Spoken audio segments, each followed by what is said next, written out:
ఆంధ్రప్రదేశ్ని శ్రీలంకగా మారుస్తున్నారు అన్నారు. అది మెయిన్ హైలైట్ అయింది ఆ టాపిక్.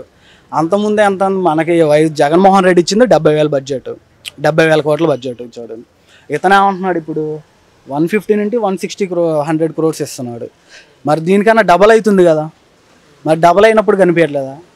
మరి ఇంత మనీ ఎలా వస్తుందంటే అభివృద్ధి సృష్టిస్తాం, సంపద వస్తుంది అన్నాడు. ఏం వస్తుంది?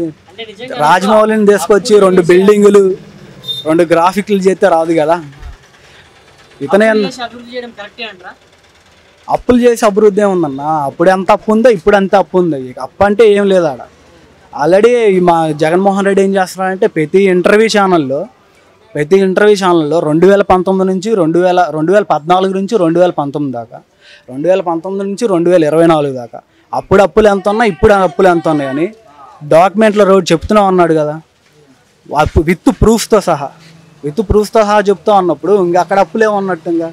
ఇంకోటి ఈయన ఆన్లైన్ అంతా బటన్స్ నొక్కుతున్నాడు కదా. పింఛన్ ఉంది, పింఛన్ ముసలి వాళ్ళు అంటారు.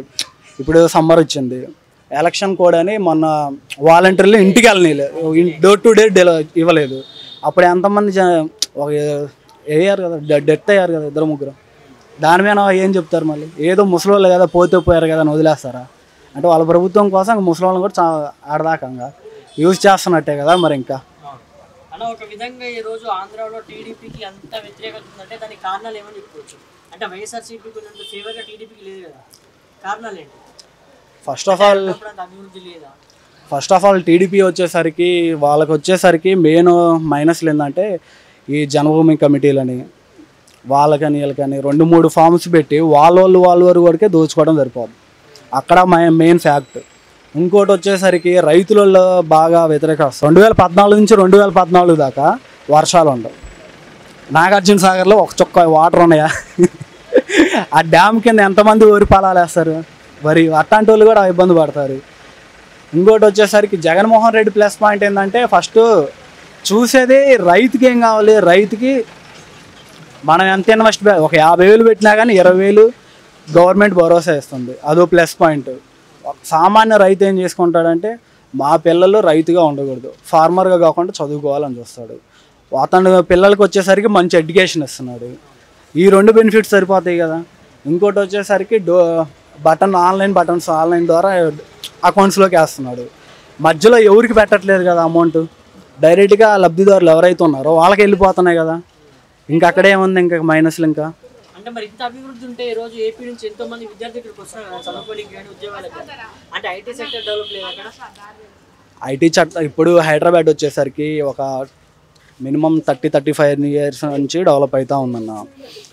ఇప్పుడు ఏపీ తెలంగాణ విడిపోయి ఒక 2014-2012లో విడిపోయింది. ఇమీడియట్గా అక్కడ డెవలప్ కావాలంటే ఎలా డెవలప్ అవుద్ది? మరి 5 సంవత్సరాలు ఈయన ఉన్నాడు కదా. అదే 5 సంవత్సరాలలో ఈయనకి ఎవరినో పిలిచి గ్రాఫిక్స్ వేసి డిజైన్ వేసి అది ఇది చేయకపోతే అప్పుడేదో పెట్టవచ్చు కదా.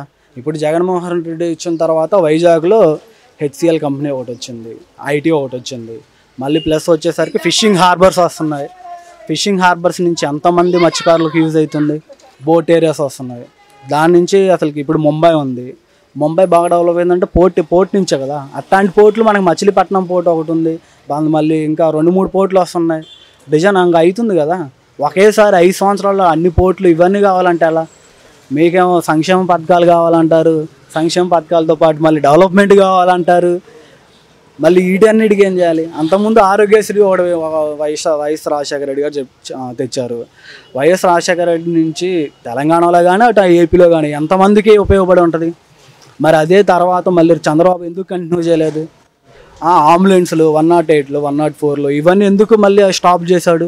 మళ్ళీ జగన్మోహన్ రెడ్డి వచ్చిన తర్వాత మళ్ళీ దాని మీద మరి ఇన్వెస్ట్మెంట్ పెట్టి మళ్ళీ అభివృద్ధి చేస్తున్నాడు కదా. అదే ఇన్వెస్ట్మెంట్ మీకు ఏదో ఐటీ మీద కానీ దేని మీద పెడితే కానీ ఒక బిల్డింగ్ కానీ ఎందుకు రాదు? మరి వస్తుంది కదా.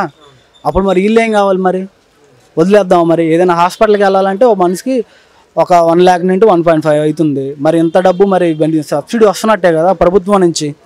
ఇవన్నీ ఎలా చూసుకున్నట్టు మరి? ఇంకా జగన్మోహన్ రెడ్డి గారు చేసినటువంటి అభివృద్ధి మళ్ళీ ఈసారి అన్ని సీఎం చేయబోతున్నారు అంతే అండి.